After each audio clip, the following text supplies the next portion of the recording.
Dengarkan kata algoritma.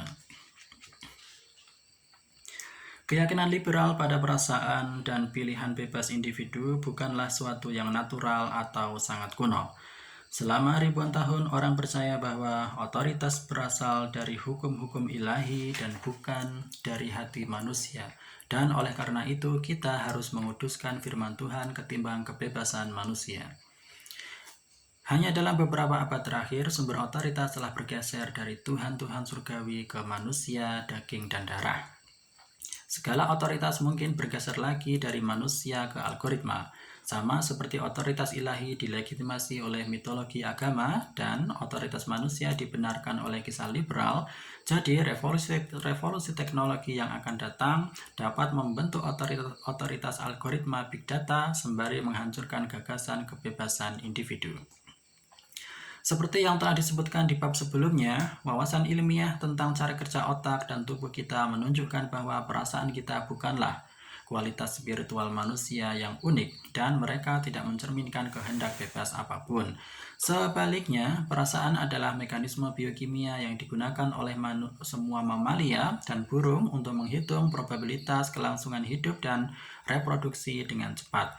Perasaan tidak didasarkan pada intuisi, inspirasi, atau kebebasan, mereka didasarkan pada perhitungan. Ketika seekor monyet, tikus, atau manusia melihat seekor ular, rasa takut muncul karena jutaan neuron di otak dengan cepat menghitung data yang relevan dan menyimpulkan bahwa probabilitas kematian tinggi. Perasaan ketertarikan seksual muncul ketika algoritma biokimia lainnya menghitung bahwa seorang individu terdekat menawarkan probabilitas tinggi untuk perkawinan yang sukses, ikatan sosial, atau beberapa tujuan yang didambakan lainnya. Perasaan moral seperti kemarahan, rasa bersalah, ataupun pengampunan berasal dari mekanisme saraf yang berevolusi untuk memungkinkan kerjasama kelompok. Semua algoritma biokimia ini diasah melalui jutaan tahun evolusi. Jika beberapa perasaan nenek moyang kuno kita membuat kesalahan, gen yang membentuk perasaan ini tidak diteruskan ke generasi berikutnya. Perasaan tidak bertentangan dengan rasionalitas. Mereka perwujudan rasionalitas evolusioner. Kita biasanya gagal menyadari bahwa perasaan sebenarnya merupakan perhitungan karena proses perhitungan yang cepat terjadi jauh di bawah ambang kesadaran kita. Kita tidak merasakan jutaan neuron dalam probabilitas komputasi otak untuk bertahan hidup dan reproduksi. Jadi, kita secara keliru percaya bahwa rasa takut kita terhadap ular, pilihan pasangan seksual kita, atau pendapat kita tentang Uni Eropa adalah hasil dari suatu kehendak bebas yang misterius. Namun demikian, meskipun liberalisme salah untuk berpikir bahwa perasaan kita mencerminkan kehendak bebas, hingga saat ini mengandalkan perasaan masih praktis masuk akal. Karena meskipun tidak ada yang ajaib atau bebas tentang perasaan kita, mereka adalah metode terbaik di alam semesta untuk memutuskan apa yang harus dipelajari, siapa yang harus dinikahi, dan partai mana yang harus dipilih. Dan tidak ada sistem luar yang bisa berharap untuk memahami perasaan saya lebih baik dari yang saya pahami. Bahkan, jika Inkuisisi Spanyol atau KGB Soviet memata-matai saya setiap menit sepanjang hari, mereka tidak memiliki pengetahuan biologis dan kekuatan komputasi yang diperlukan untuk meretas proses biokimia yang membentuk keinginan dan pilihan saya. Untuk semua tujuan praktis, masuk akal untuk menyatakan bahwa saya memiliki kehendak bebas, karena kehendak saya terutama dibentuk oleh interaksi kekuatan batin yang tidak dapat dilihat oleh siapapun di luar.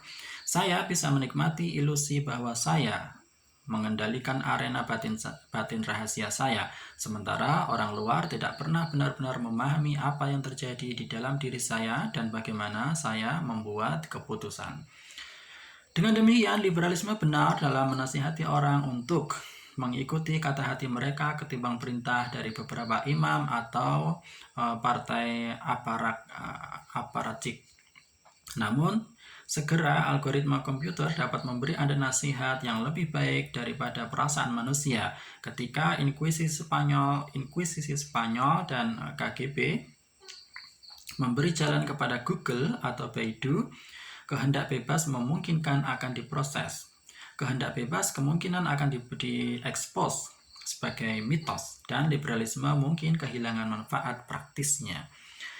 Kita sekarang berada di pertemuan dua revolusi besar. Di satu sisi, ahli biologi mengartikan misteri tubuh manusia dan khususnya otak dan perasaan manusia. Pada saat yang sama, para ilmuwan komputer memberikan kita kekuatan pemrosesan data yang belum pernah terjadi sebelumnya. Ketika revolusi biotek menyatu dengan revolusi infotek, itu akan menghasilkan algoritma big data yang dapat memonitor dan memahami perasaan saya jauh lebih baik dari yang saya bisa, dan kemudian otoritas mungkin akan beralih dari manusia ke komputer. Ilusi saya tentang kehendak bebas akan muncul ketika setiap hari saya bertemu dengan institusi, perusahaan, dan lembaga pemerintah yang memahami dan memanipulasi apa yang selama ini menjadi ranah batin saya dan tidak dapat diakses. Ini sudah terjadi di bidang kedokteran. Keputusan medis yang paling penting dalam hidup kita tidak bergantung pada rasa sakit atau sejahtera yang kita alami, atau bahkan pada prediksi yang diinformasikan oleh dokter kita, tetapi pada perhitungan komputer yang memahami tubuh kita jauh lebih baik dari yang bisa kita lakukan. Dalam beberapa dekade, algoritma big data yang diberi informasi oleh aliran konstan data biometrik dapat memantau kesehatan kita 24/7, 24 jam dalam sehari, 7 hari dalam seminggu, setiap saat. Mereka bisa mendeteksi awal dari influenza, kanker, atau penyakit Alzheimer jauh sebelum kita merasa ada yang salah dengan kita. Mereka kemudian dapat merekomendasikan perawatan yang tepat, diet, dan regimen harian yang dibuat khusus untuk tubuh, DNA, dan kepribadian unik kita. Orang akan menikmati perawatan kesehatan terbaik dalam sejarah. Tetapi untuk alasan inilah mereka mungkin akan sakit sepanjang waktu. Selalu ada sesuatu yang salah di suatu tempat di dalam tubuh kita. Selalu ada sesuatu yang bisa diperbaiki. Di masa lalu, Anda merasa sangat sehat selama Anda tidak merasakan sakit atau Anda tidak menderita cacat yang jelas seperti pincang. Namun pada tahun 2050, berkat sensor biometrik dan algoritma big data, penyakit dapat didiagnosa dan diobati jauh sebelum mereka menyebabkan rasa sakit atau cacat.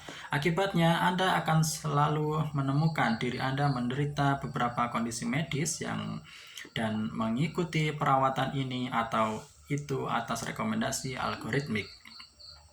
Jika Anda menolak, mungkin asuransi kesehatan Anda akan menjadi tidak berlaku atau atasan Anda akan memecat Anda. Mengapa Anda harus membayar harga kebandelan Anda? Tidak berhenti merokok meskipun ada statistik umum yang menghubungkan merokok dengan kanker paru-paru adalah satu hal, tetapi tidak berhenti merokok meskipun ada peringatan nyata dari sensor biometrik yang baru saja mendeteksi 17 sel kanker di paru-paru kiri atas Anda adalah hal yang sangat berbeda. Dan jika Anda mau menentang sensor, apa yang akan Anda lakukan ketika sensor meneruskan peringatan ke agen asuransi Anda, manajer Anda, atau ibu Anda? Siapa yang punya waktu dan energi untuk menangani semua penyakit ini? Dan semua kemungkinan kita bisa menginstruksikan algoritma kesehatan kita untuk menangani sebagian besar masalah ini karena itu sesuai. Paling banyak algoritma itu akan mengirim pembaruan berkala ke ponsel cerdas kita, mengatakan kepada kita bahwa 17 sel kanker terdeteksi dan telah dihancurkan. Orang yang selalu cemas mungkin membaca pembaruan ini dengan patuh, tetapi kebanyakan dari kita akan mengabaikan, sama seperti kita mengabaikan pembaruan antivirus yang menjengkelkan di komputer kita.